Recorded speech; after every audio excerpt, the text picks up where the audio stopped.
The first thing Dorothy did was to rush into the embrace of the Scarecrow, whose painted face beamed with delight as he pressed her form to his straw-potted bosom. Then the Tin Woodman embraced her, very gently, for he knew his tin arms might hurt her if he squeezed too roughly. These greetings having been exchanged, Dorothy took the key to Tick-Tock from her pocket and wound up the machine man's action so that he could bow properly when introduced to the rest of the company.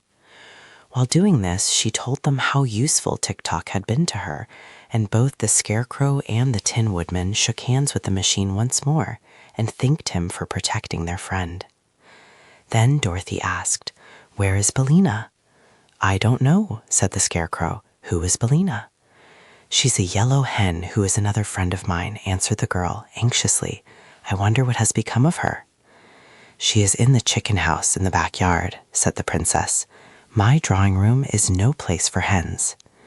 Without waiting to hear more, Dorothy ran to get Billina, and just outside the door she came upon the Cowardly Lion, still hitched to the chariot beside the great tiger. The Cowardly Lion had a big bow of blue ribbon fastened to the long hair between his ears, and the tiger wore a bow of red ribbon on his tail just in front of the bushy end. In an instant, Dorothy was hugging the huge lion joyfully. "I'm so glad to see you again," she cried. "I am also glad to see you, Dorothy," said the lion. "We've had some fine adventures together, haven't we?" "Yes, indeed," she replied. "How are you?" "As cowardly as ever," the beast answered in a meek voice. "Every little thing scares me and makes my heart beat fast. But let me introduce to you a new friend of mine, the Hungry Tiger." "Oh, are you hungry?" she asked, turning to the other beast, who was just then yawning so widely that he displayed 2 rows of terrible teeth and a mouth big enough to startle anyone. "Dreadfully hungry," answered the tiger, snapping his jaws together with a fierce click. "Then why don't you eat something?" she asked. "It's no use," said the tiger sadly. "I've tried that, but I always get hungry again." "Why, it is the same with me," said Dorothy, "yet I keep on eating." "But you eat harmless things, so it doesn't matter," replied the tiger.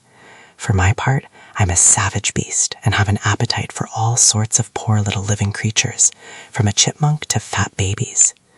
"How dreadful," said Dorothy. "Isn't it, though?" returned the Hungry Tiger, licking his lips with his long red tongue. "Fat babies, don't they sound delicious? But I've never eaten any because my conscience tells me it is wrong. If I had no conscience, I would probably eat the babies and then get hungry again, which would mean that I had sacrificed the poor babies for nothing. No, hungry I was born, and hungry I shall die, but I'll not have any cruel deeds on my conscience to be sorry for." "I think you are a very good tiger," said Dorothy, patting the huge head of the beast. "In that you are mistaken," was the reply. "I am a good beast, perhaps, but a disgracefully bad tiger, for it is the nature of tigers to be cruel and ferocious, and in refusing to eat harmless living creatures, I am acting as no good tiger has ever before acted. That is why I left the forest and joined my friend the Cowardly Lion." "But the lion is not really cowardly," said Dorothy. "I have seen him act as bravely as can be." "All a mistake, my dear," protested the lion gravely. "To others I may have seemed brave at times, but I have never been in any danger that I was not afraid." "Nor I," said Dorothy truthfully, "but I must go and set free Billina, and then I will see you again." She ran around to the backyard of the palace and soon found the chicken house, being guided to it by a loud cackling and crowing and a distracting hubbub of sound such as chickens make when they are excited. Something seemed to be wrong in the chicken house, and when Dorothy looked through the slats in the door, she saw a group of hens and roosters huddled in one corner and watching what appeared to be a whirling ball of feathers. It bounded here and there about the chicken house, and at first Dorothy could not tell what it was, while the screeching of the chickens nearly deafened her.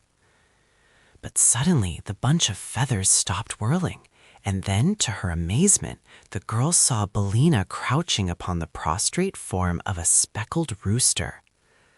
For an instant they both remained motionless, and then the yellow hen shook her wings to settle the feathers and walked towards the door with a strut of proud defiance and a cluck of victory, while the speckled rooster limped away to the group of other chickens, trailing his crumpled plumage in the dust as he went.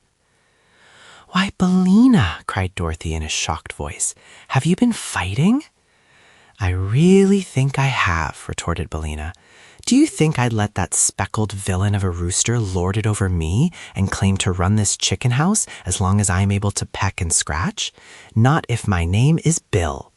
It isn't Bill, it's Bellina. And you're talking slang, which is very undignified, said Dorothy reprovingly. Come here, Bellina, and I'll let you out, for Ozma of Oz is here and has set us free. So the yellow hen came to the door, which Dorothy unlatched for her to pass through, and the other chickens silently watched them from their corner without offering to approach nearer. The girl lifted her friend in her arms and exclaimed, "Oh, Bellina, how dreadful you look!